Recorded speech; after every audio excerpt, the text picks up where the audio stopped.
आप इसी चीज़ को स्टाफ पे लिखते हैं। Hi guys, welcome back to my YouTube channel. So मैं हूँ आकाश और आज आप सोच रहे होंगे मैं बोर्ड के सामने क्या कर रहा हूँ और आज गिटार किधर है। तो जैसा कि आपने थंबनेल पे देख ही लिया है, आज मैं आपको सिखाऊंगा स्टाफ म्यूज़िक। आप कोई भी शीट उठा के आप आराम से उसको प्ले करना सीख लोगे। सो इस वीडियो को मैंने 4 पार्ट्स में बांटा है। फर्स्ट, नोट्स, शार्प, फ्लैट्स या नेचुरल। तो अगर आपको ये बेसिक्स पता है तो आप वीडियो को आगे स्क्रॉल करो। बहुत लोगों को ये बेसिक्स नहीं पता होते। मैं ये चारों पार्ट्स आपको समझाऊंगा। पहला पार्ट है sharp notes and natural notes. Notes किस तरह के होते हैं। Now what are notes. Music में नोट्स कितने होते हैं। म्यूजिक में ABCDEFG होता है, कभी भी H तक किसी को मत बोल दीजिएगा। G तक नोट्स होते हैं। इनके बीच में भी कुछ नोट्स होते हैं जिनको हम शार्प नोट्स और फ्लैट नोट्स बोलते हैं। ये साइन जो कि हमारा मोबाइल में हैश का साइन होता है, इंस्टाग्राम में हम हैश टैग यूज करते हैं, दिस इज अ शार्प।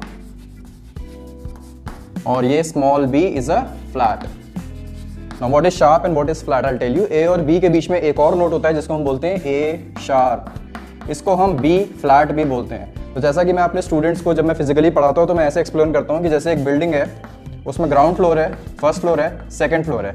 अब हम फर्स्ट फ्लोर को ऐसे डिफाइन कर सकते हैं कि फर्स्ट फ्लोर ग्राउंड फ्लोर से ऊपर है, बट हम फर्स्ट फ्लोर को ऐसे भी डिफाइन कर सकते हैं कि फर्स्ट फ्लोर सेकंड फ्लोर के नीचे है, बट वो है तो फर्स्ट फ्लोर ही ना। सिमिलरली A और B के बीच में है A शार्प, जिसको हम B फ्लैट भी कहते हैं। हम इसको ये कह सकते हैं कि ये ग्राउंड फ्लोर के ऊपर है या सेकंड फ्लोर के नीचे है, A शार्प या B फ्लैट, पर वो है एक ही। आदमी एक ही है, उसका स्कूल का नाम है सपोज XYZ, घर का नाम है ABC, आदमी एक ही है। So will come back to A के बाद A शार्प के बाद B के बाद B का शार्प नहीं होता है। Will circle this. B के तुरंत बाद आता है C के बाद आएगा C शार्प, D फ्लैट। अब आप ये मत पूछिएगा इसको डी फ्लैट क्यों बोला है। C शार्प, D फ्लैट के बाद D के बाद अगेन D शार्प या फिर E फ्लैट। इसके बाद E, अगेन E का शार्प नहीं होता है। सो हमें याद रखना है B और E का शार्प नहीं होता है। E के बाद F, फिर F का शार्प जिसको हम G फ्लैट भी बोल सकते हैं, G का शार्प जिसको हम A फ्लैट भी बोल सकते हैं। अब आपके मन में सवाल आ रहा होगा कि हम कैसे डिसाइड करेंगे कि इसको D शार्प बोलना है या फिर इसको E फ्लैट बोलना है। Then it goes to the, आप किस सॉन्ग की बात कर रहे हो, उस सॉन्ग में कौन सा स्केल है, उस स्केल के हिसाब से हम डिफाइन करते हैं कि इसको E फ्लैट बोलना है या D शार्प बोलना है। ये थोड़ा सा एडवांस हो जाता है, अभी हम इसको स्किप करेंगे। अगर आपको इतना समझ में आ गया है तो इसके आगे बढ़ते हैं। स्टाफ म्यूजिक समझने के लिए आपको पता होना चाहिए आपके इंस्ट्रूमेंट में नोट्स किधर हैं। सो ये हमारा फ्रेटबोर्ड बन गया। 12 frets, first string, second string, third, fourth, fifth and sixth. आपको पता होना चाहिए आपके गिटार में नोट्स हैं किधर। फर्स्ट स्ट्रिंग हम लोग को पता होना चाहिए, फर्स्ट स्ट्रिंग E होती है, B, G, D, A, E। अभी जैसे कि हमने पिछली साइकिल में पढ़ा था, E के बाद आता है F, मतलब कि फर्स्ट स्ट्रिंग में। ये मैं फर्स्ट स्ट्रिंग पूरी लिख दे रहा हूं।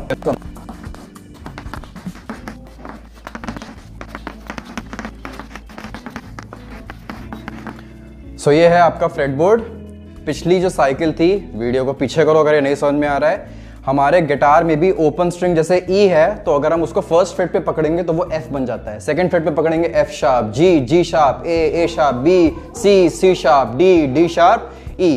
तो हमारा गिटार भी, जो भी अभी मैंने आपको पूरा एक सर्कल सिखाया था, हमारा गिटार भी उसी के अकॉर्डिंग चलता है। सो अगेन सेकंड स्ट्रिंग में भी B, आपको बस पता होना चाहिए 6 स्ट्रिंग कौन सी है, ABCDE, उसके अकॉर्डिंग आप पूरा फ्रेटबोर्ड आपको पता होना चाहिए। क्योंकि अगर आपको स्टाफ नोटेशन में पढ़ना पड़ेगा कि ये वाला नोट कौन सा है, तो स्टाफ नोटेशन में आपको गिटार का ये नहीं पता चलेगा कि 5th स्ट्रिंग में 3rd फ्रेट बजाना है। आपको पता चलेगा कि C नोट बजाना है, विच इज 5th स्ट्रिंग में 3rd फ्रेट। स्टाफ नोटेशन बस आपको ये बताएगा कि क्या बजाना है। सो कुछ लोग हमें से गिटार नहीं बजाते हैं, कुछ लोग कीबोर्ड प्ले करते हैं, तो कीबोर्डिस्ट अपना याद रखिएगा। वैसे आप लोग को पता ही होगा, 2 ब्लैक्स के फर्स्ट नीचे वाली की होती है C, D, E, F, G, A, B, C, again D, again E, again. तो C, D, E, F, G के बाद आएगा A, G के बाद H नहीं आएगा, याद रखना। अब ये जो ब्लैक कीज हैं, ये क्या डिनोट करती हैं? ऑफ कोर्स मैंने आपको बताया था, C के बाद आता है C शार्प, D आया, D के बाद आता है D शार्प, E आया, E का शार्प नहीं होता है, E का शार्प नहीं होता है। इसीलिए हमारे कीबोर्ड में 2 ब्लैक कीज होती हैं, 3 होती हैं, 2 होती है, 3 होती है, वरना 3 होती। F आया, F शार्प, G आया, G शार्प, A आया, A शार्प, फिर B आया, B का शार्प नहीं होता है, वरना 3 कीज हो जाती हैं ब्लैक। इसीलिए हमारे कीबोर्ड में 2-3 ऑल्टरनेट चलता रहता है। C again C sharp. अब आपको दोनों इंस्ट्रूमेंट्स के नोट्स क्लियर हैं, अब स्टाफ पे आते हैं। गाइस अब टाइप्स ऑफ नोट्स पे आते हैं। मैं आपको स्केल्स जो कि सेकंड था, मैं आपको थर्ड में सिखाऊंगा, क्यों मैं बताऊंगा। टाइप्स ऑफ नोट्स पे आते हैं। Types of notes, and trust me कुछ म्यूजिक एग्जाम्स होते हैं जैसे कि ABRSM जिसमें थियोरेटिकल म्यूजिक होती है, उसमें अगर आपने नोट गलत बना रखा है तो मार्क्स कटते हैं। I will tell you how to draw this notes. ये मैंने इसको थर्ड टॉपिक रखा था बाय द वे, और इसको मैं सेकंड पढ़ा रहा हूँ। I will tell you why. Types of notes, पहला नोट होता है, एक हमने ली रग्बी बॉल बना दी, उसको कोने से थोड़ा सा डार्क कर दिया, इसको हम बोलते हैं होल नोट। इस रग्बी बॉल को हमने थोड़ा सा टिल्ट किया और एक डंडा निकाल दिया, इसको बोलते हैं हाफ नोट। अब सेम इसी नोट को बनाया और इसको कलर कर दिया, इसको बोलते हैं क्वार्टर नोट। अब सेम कलर्ड नोट में एक फ्लैग निकाल दिया, इसको बोलते हैं एट्थ नोट। अब गाइस इसको whole note, half note, quarter note, eighth note का क्या मतलब है? ये म्यूजिक में जब भी हम होल की बात करेंगे तो होगा 4। होल नोट 4 बीट तक लास्ट करता है। हाफ नोट कितने बीट तक लास्ट करेगा? ऑफ कोर्स 4 का हाफ है 2। क्वार्टर क्या होता है? 4 इससे, 4/4 is 1। Eighth note 4/8 is half. आगे इनकी बीट्स हैं। अब आप कंफ्यूज हो रहे होंगे कि बीट का क्या मतलब है। बीट तो ड्रम्स में भी होती है, बीट तो गिटार्स में भी होती है। मैं आपको समझाऊंगा ये बीट के अकॉर्डिंग होते हैं। कैसे? अभी मैं आपको बताता हूँ। सो गाइस, मैंने आपके सामने एक सॉन्ग लिखा है जो आप क्लास नर्सरी से सीख रहे हो। अभी मैं आपको बताऊंगा नहीं कौन सा सॉन्ग है, मैं पहले आपको बताऊंगा इसको पढ़ना कैसे है। सो ये बीट्स हैं, टंग टंग टंग टंग टंग टंग टंग। अभी देखिए ये 2 बीट तक सस्टेन किया इस नोट ने। कैसे? टंग टंग टंग, 2 बीट तक सस्टेन कर रहा है। Now let me tell you what song is this. Twinkle twinkle little star, how I wonder what you are। अब कि जिसको अपने कीबोर्ड या गिटार पे प्ले करना है, it is actually C C G G A A G F F E E D D C। ये actually में है। सो अगर मैं इसका स्टाफ वर्जन में लिखूं तो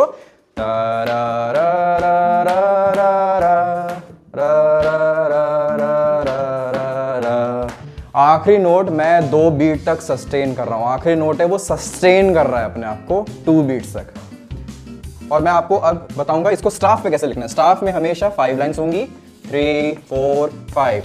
और गाइस टैब में कितनी होती थी? अगर हम गिटार टैब लिख रहे हैं, गिटार टैब में होती थी 6, 3 4 5 6। 6 इसलिए होती थी क्योंकि हर एक लाइन गिटार की एक स्ट्रिंग को रिप्रेजेंट कर रही थी। हम इसके शुरू में टैब लिख देते हैं। सो स्टाफ नोटेशन में हमेशा आप देखोगे शुरू में एक ये बना रहेगा, जिसको बहुत लोग कहते हैं म्यूजिक साइन और एंड का साइन और पता नहीं क्या क्या, all the bullshit. This is actually a treble clef. इसको बनाने का भी एक तरीका है, जैसा मैंने बनाया है एग्जाम्स में वैसे ही बनाना। अगर आप लोग एग्जाम देने की सोच रहे हो, फुल मार्क्स आएंगे। So this is the treble clef. Treble clef के आगे नोट्स होते हैं। अब मैं लिख दूं इसके आगे है ये, आप कहोगे ये कौन सा नोट है, हम इसमें गिटार में कैसे समझे? अब मैं बताता हूँ गिटार में कैसे समझना है इसको। नाउ सी गाइस, इसमें नोट्स पहचानने का बहुत इजी तरीका है, मैं आपको बताऊंगा, हमेशा याद रखना।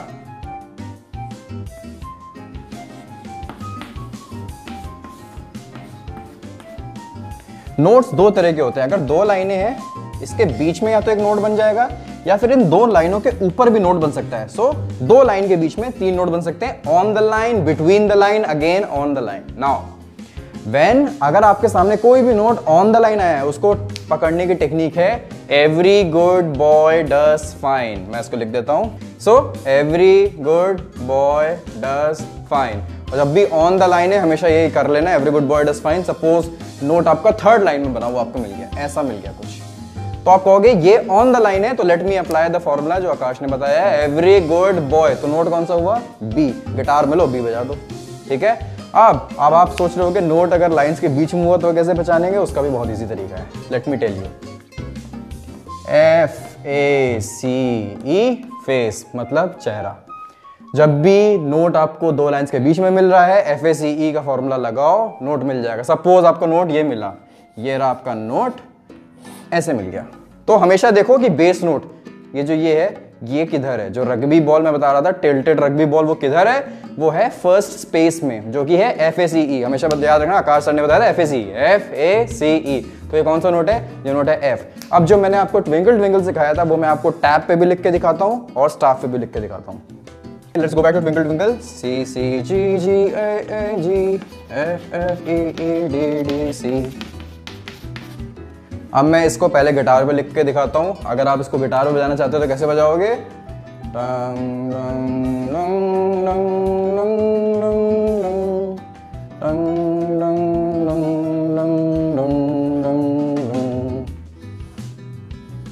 आप इसको गिटार पे ऐसे बजाओगे। अब इसी चीज को स्टाफ पे लिखते हैं। एक चीज याद रखना, मैंने आपको बताया था ये नोट है E, ये नोट है E, ये नोट है F। अगर आप पूरे को देखो तो एक पैटर्न बन रहा है। क्या पैटर्न बन रहा है? G A B C D E F। Pattern क्या बन रहा है? पूरी इंग्लिश लैंग्वेज के अल्फाबेट्स अल्फाबेटिकली चल रहे हैं। E F G A B C D E F। इसी में तो चल रहा था every good boy does fine FACE। पूरा पैटर्न चल रहा है। ये है 5 लाइन्स। 5 लाइन कभी कभी हमें गानों में कम पड़ जाती है, हम बनाते हैं ledger lines. Now what are ledger lines? What are ledger lines? Ledger lines वो होती हैं कि जब हमें 5 लाइनें कम पड़ जाती हैं तो हम ledger lines बनाना चालू कर देते हैं। जो पहली ledger line है उसका नोट है C। कैसे आया मैं आपको बताता हूँ। F के पहले E, E के पहले D, D के पहले C। Very simple. पहला जो ledger line है वो है C। अभी हम ऊपर के ledger lines, चलो मैं आपको ये समझाता हूँ। F के ऊपर आएगा G, G के ऊपर आएगा A, A के ऊपर आएगा B, B के ऊपर आएगा C। कितनी भी आप लेजर लाइंस बना सकते हो according to your requirement. So let's write twinkle twinkle on the staff notation. Ledger line पे C, C, C, G, G, A, A, G, F, F, E, E, B, B, C। Okay, so C C G G A A G F F E E D D C। Suppose अब मैं आपको एक example भी देता हूँ। Suppose कोई note, ये जो G है 1 2 3 4 5 का एकदम सेंटर है G जो हमारी लाइन है। कोई नोट अगर G के ऊपर आ जाता है, सपोज हमारा एक नोट यहाँ पे आ गया, एवरी गुड बॉय डज, सो ये D नोट है। D नोट को आप ऐसे नहीं बनाओगे। कैसे बनाओगे? अभी तक जो स्टेम है वो राइट से ऊपर जा रही थी, बट थर्ड लाइन और थर्ड लाइन के ऊपर सारी स्टेम्स लेफ्ट से नीचे आने लग जाती हैं। Third line B onward, B C D E, उसके ऊपर जितना भी है आप नोट बनाओगे, रूट नोट बनाओगे, फिर स्टेम लेफ्ट से नीचे आएगी, लेफ्ट से नीचे आएगी। शुरू में क्या हो रहा था? स्टेम राइट से ऊपर जा रही थी, राइट से ऊपर जा रही थी, लेफ्ट से नीचे आएगी। हालांकि पुराने कुछ कंपोजर्स हैं, बाक वगैरह, उनके अगर आप शीट्स देखो तो उन्होंने कभी कभी ऊपर वालों को भी ऊपर भेज रखा है। ऐसा कोई हार्ड एंड फास्ट रूल नहीं है, बस इन्फॉर्मेशन कन्वे होनी चाहिए। सो गाइस, मैंने एग्जाम्पल्स और टाइप्स ऑफ नोट्स को एक ही में कवर कर लिया है। अब हम बढ़ेंगे स्केल्स की तरफ। जब भी आप स्टाफ नोटेशन देखोगे, शुरू में ट्रेबल क्लेफ मिलेगा। ट्रेबल क्लेफ देखना गाइस, मैं बना के जरा हूं। ट्रेबल क्लेफ मिलेगा। ट्रेबल क्लेफ के आगे हमेशा इंफॉर्मेशन होती है कि गाना किस स्केल पे है। ये कैसे इंफॉर्मेशन देते हैं? जैसे कि आप लोगों को पता होगा, सी मेजर स्केल सारे नेचुरल नोट्स होता है। सी मेजर स्केल कौन कौन सा नोट्स होता है? C D E F G A B C is C major scale. What is G major scale? G major scale is a C major scale with F sharp. Exactly. So अगर हमें C major scale दिखाना, हम कुछ नहीं दिखाएंगे, but हमें अगर G major scale दिखाना है, G मेजर स्केल हम ऐसे दिखाते हैं।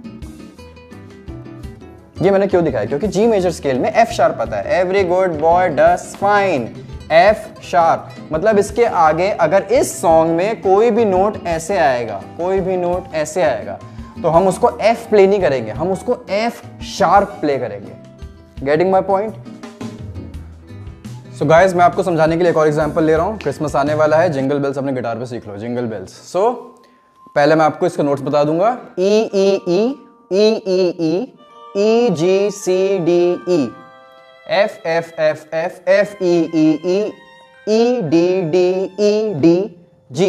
अब मैं आपको इसको गा के दिखाऊंगा। Let's take a tempo as 1 2 3 4 टंग डंग डंग टंग डंग डंग dang dang dang dang dang dang dang dang dang dang dang dang dang dang dang dang dang dang dang।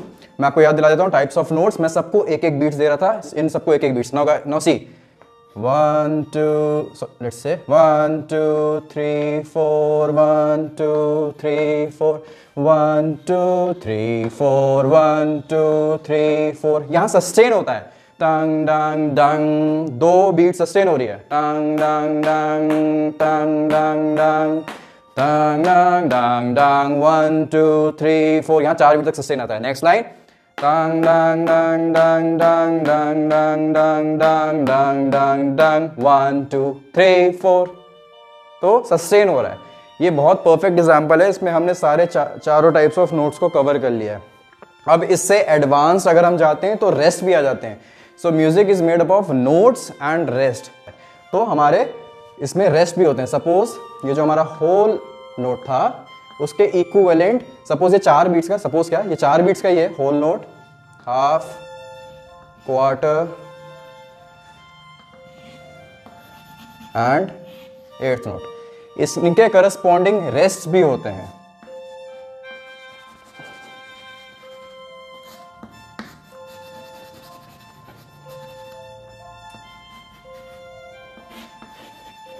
ये है 4 बीट का रेस्ट, ये है 2 बीट का रेस्ट, ये है 1 बीट का रेस्ट, ये है हाफ बीट का रेस्ट। अगर आपको एडवांस भी सीखना है, थोड़े एडवांस सॉन्ग्स भी आप चाहते हो मैं स्टाफ पे कवर करूं, या आप चाहते हो मैं कोई हिंदी गाना स्टाफ पे कवर करूं, तो मेरे को कमेंट्स में मेंशन करो, मैं आपको एक्सप्लेन करूंगा। और इस वीडियो से कुछ ग्रास्प करना अगर आप चाहते हो, तो जितना पार्ट आपको लग रहा है कि हाँ मैंने इतना पार्ट ग्रास्प कर लिया है और इस वीडियो के लिए हमेशा कॉपी पेन लेके बैठो, उसको वीडियो को पॉज करो, आप खुद से लेके देखो कि सीख पा रहे हो कि नहीं सीख पा रहे हो, फिर प्ले करो, फिर कुछ पार्ट देखो, पॉज करो, कॉपी में नोट्स बनाओ, सीख पा रहे हो नहीं सीख पा रहे हो, जो भी क्वेश्चंस हो आप कमेंट्स में मेरे को मेंशन करो, मैं आपको सिखाऊंगा।